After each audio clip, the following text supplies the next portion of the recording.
Good morning. Protagoras, day 14. So said Protagoras, and a large number of those present expressed agreement. After him the wise Hippias spoke up. Gentlemen, he said, I count you all my kinsmen and family and fellow citizens, by nature, not by convention. By nature like is kin to like, but custom, the tyrant of mankind, does much violence to nature.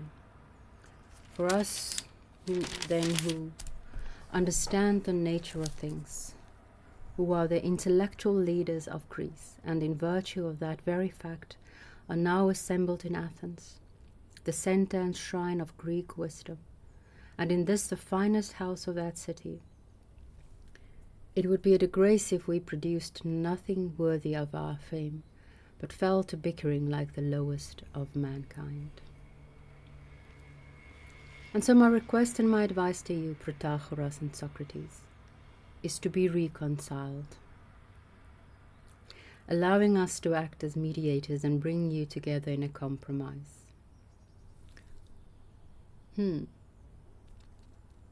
now I'm wondering what emotions were present. I did not really read it as if there were very strong emotions present, but it could very much be that they were, in fact, bickering.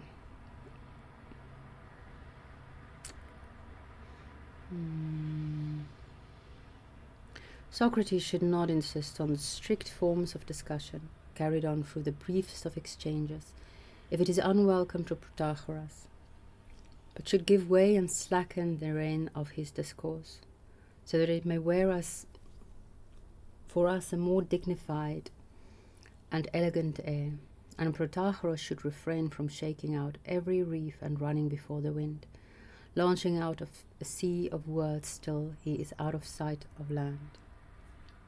Let both take a middle course. Do this, take my advice, and appoint an arbitrator, referee, or president to preserve a moderate length in the speeches of both of you, he said after quite a lengthy speech. I just came from the, what do you call it, dentist. So my mouth was just cleaned, my teeth, but my mouth feel like it keeps drooling. This council won general consent and a round of applause. Callias refused to let me go, and they told us to choose an overseer. But I said that, oh yes, Socrates was on the brink, he was bluffing. Oh, maybe he wasn't bluffing, maybe he was really agitated and ready to leave, and that's why the speech had to be made. Callias refused to let me go, and they told us to choose an overseer. But I said that it would be unfitting to choose an arbitrator over our words. If he were a man of lesser attainments, it would be wrong to set him over his betters. And if he were someone like ourselves, it would still not be proper. For in resembling us, he would act like us, and his appointments would be superfluous.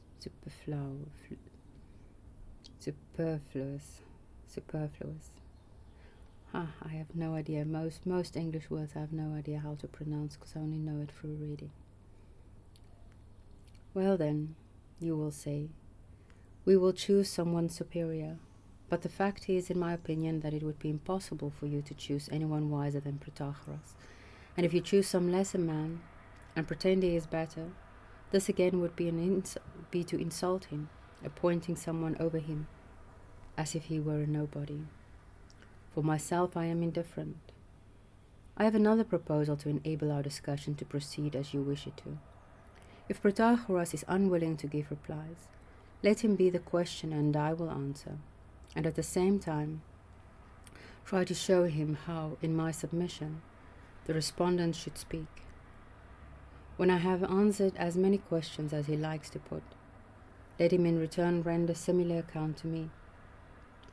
Then if he does not seem to wish to answer a question as put, you and I will appeal to him jointly, as you did to me, not to spoil the discussion.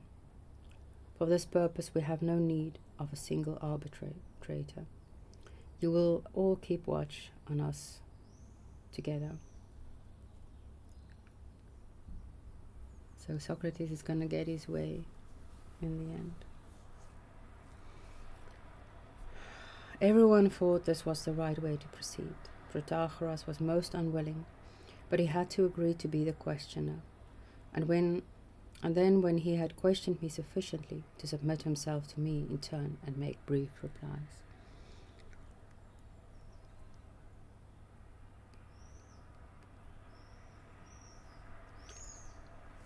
So he is a bit of a manipulator, isn't he? He began his question something like this. In my view, Socrates, the most important part of the man's education is to become an authority on poetry. This means being able to criticize the good and bad points of the poem with understanding, to know how to distinguish them and give one's reasons when asked. My question to you, therefore, will concern the subject of our present discussion, namely virtue, but transferred to the realm of poetry. That will be the only difference. Simonides, in one of his poems, says to Scopas, son of Creon of Thessaly, hard it is on the one hand to become a good man truly, hands and feet and mind foursquare, wrought without blame. Do you know the piece, or should I recite it all to you? There is no need, I said. I know it and have given it quite a lot of study. Good. So Protagoras is also trying to get his way, like by reciting poetry, so he gets his long speeches. Now, do you think it is a beautiful and well-written poem? Yes, both beautiful and well-written. And do you think a poem beautifully written if the poet contradicts himself?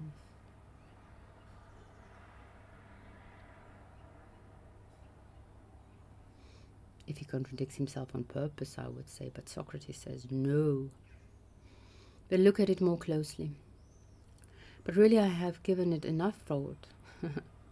Then you must know that as the poem proceeds, he says, nor do I count as sure of the oft-quoted word of Pittacus, though wise indeed he was who spoke it. To be noble, said the sage, is hard.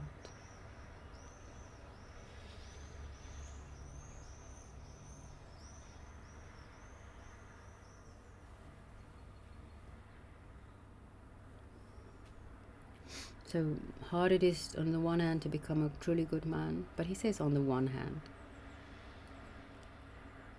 Nor do I count it sure the oft-quoted word of Pittacus, that to be noble is hard. You understand that this is the same poet as wrote the previous lines? Yes. So Socrates is illustrating how to answer briefly. Now what does he say? Yes. Then you think the two passages are consistent? For my part I do, said I, though not without a fear that he might be right, don't you? How can a man be thought consistent when he says both these things? First he lays it down himself that it is hard for a man to become truly good. Then when he is a little further on in the poem, he forgets. He finds fault with Pittacus, who said the same thing as he did himself, that it is hard to be noble, and refuses to accept it from him. But in censuring the man who said the same as he does, he obviously censures himself. Either his first or his second statement is wrong. This sally evoked praise and applause from many from the audience, and at first I was like a man who had been hit by a good boxer. At his words and the applause, things went dark and I felt giddy. Then I turned to Protagoras, and to tell you the truth, this was a move to gain time to consider what the poet meant, and appeal to him by name. Protagoras, I said, Simonides is of course your fellow citizen. You ought to come to his aid. I think it will call on you as the river Scamander in Homer called on the Simeons when hard-pressed by Achilles, with the words, Dear brother, let us both together stem the hero's might.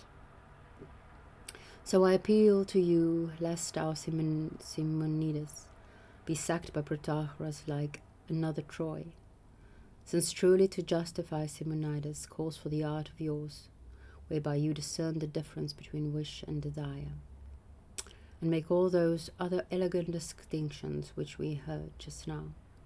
So see whether you agree with me. I don't believe Simonides contradicts himself. Now let us have your opinion first. Do you think to become and to be are the same or different?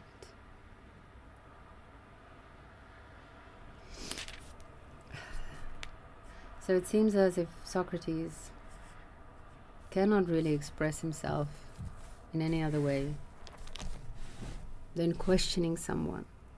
So when his main interlocutor don't want to be questioned or answer briefly, he turns to a third party to question him in order to gain his insight into his own understanding.